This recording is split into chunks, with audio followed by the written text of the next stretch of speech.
Bonjour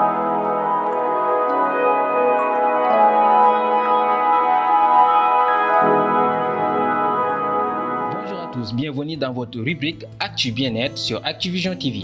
Aujourd'hui, on s'intéresse à la pratique du sport 30 minutes tous les jours. L'activité physique régulière favorise la diminution de la pression artérielle et prévient l'apparition des dépôts de graisse dans les vaisseaux sanguins. Lorsque vous pratiquez un exercice physique, votre cœur bat plus vite, le sang circule alors plus vite dans les vaisseaux. Et ce faisant, les globules rouges vont venir frotter la paroi des vaisseaux sanguins, le cœur lui-même s'adapte. Lors d'un exercice, les muscles qui se contractent écrasent les veines et renvoient beaucoup de sang vers le cœur. L'organe prend alors du volume. Avec l'exercice répété, il devient plus souple et par conséquent, il bat moins vite.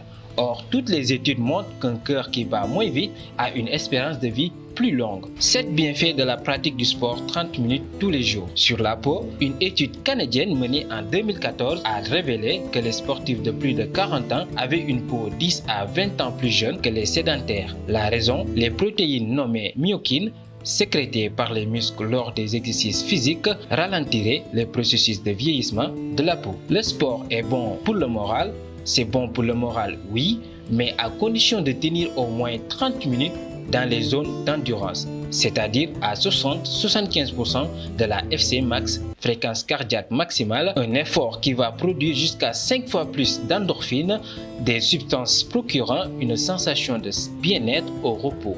Les effets de cette vague de bonheur seront plus ou moins rapides, mais en général, ils surviennent 30 à 40 minutes après le début de l'exercice. Le sport est bénéfique pour le cœur. En effet, durant l'effort physique, le cœur augmente le débit sanguin et la puissance de sa contraction par rapport à l'oxygène et nutriments des muscles sollicités. Le sport est bénéfique pour le cœur. En effet, durant l'effort physique, le cœur augmente le débit sanguin et la puissance de sa contraction pour apporter l'oxygène et les nutriments aux muscles sollicités. Au bout de 6 à 8 semaines, à raison de 30 minutes, 5 fois par semaine, sa taille augmente et ses contractions sont plus ou moins puissantes.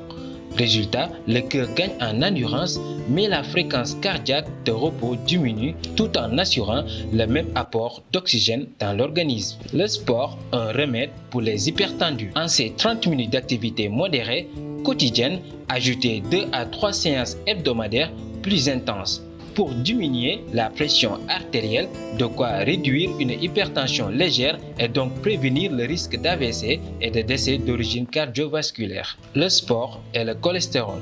En se contractant, les muscles absorbent une partie du sucre présent dans le sang, ce qui a pour conséquence d'abaisser la glycémie, explique un cardiologue et médecin du sport Philippe Sosner. Et pour cela, 30 minutes de marche chaque jour durant 2 à 3 mois suffisent pour débuter. Mais pour un résultat durable, mieux vaut se mettre au jogging à allure modérée. Le sport est bon pour le système immunitaire.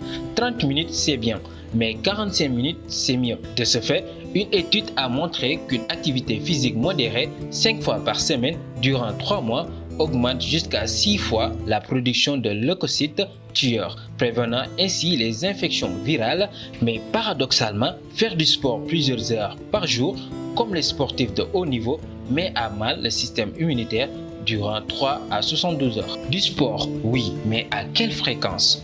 En général, pour la majorité des personnes, on recommande d'être actif de 4 à 7 jours par semaine, 30 minutes d'activité physique par jour avec ou sans interruption. Néanmoins, pour ne pas se fixer un but trop difficile à atteindre, il est possible de démarrer en douceur par une marche hebdomadaire de 15 à 30 minutes par semaine. Évitez de faire du sport en cas de pic de pollution. La capitale sénégalaise concentre de nombreux facteurs de dégradation de la qualité de l'air qui en font la deuxième ville la plus polluée du monde, selon les derniers chiffres de l'Organisation mondiale de la santé. Donc, en cas de pic de pollution, les activités intenses sont déconseillées, notamment pour les enfants et les personnes âgées atteintes de maladies cardiaques ou respiratoires. Mais il ne s'agit pas non plus de s'enfermer chez soi. Les activités modérées restent toutefois possibles. Choisissez par exemple la marche ou la course à pied. Enfin, il faut éviter à tout prix les masques anti-pollution. Ils bloquent les grosses particules, certes, mais pas les particules fines. Et surtout, ils empêchent de bien respirer. Tout cela peut provoquer une hyperventilation. Il est conseillé avec le Covid-19 de porter des masques adaptés au sport. Avec ces masques, les sportifs urbains respirent donc davantage des particules fines. C'était tout pour ce numéro d'Actu Bien-être. Je vous donne rendez-vous à la prochaine.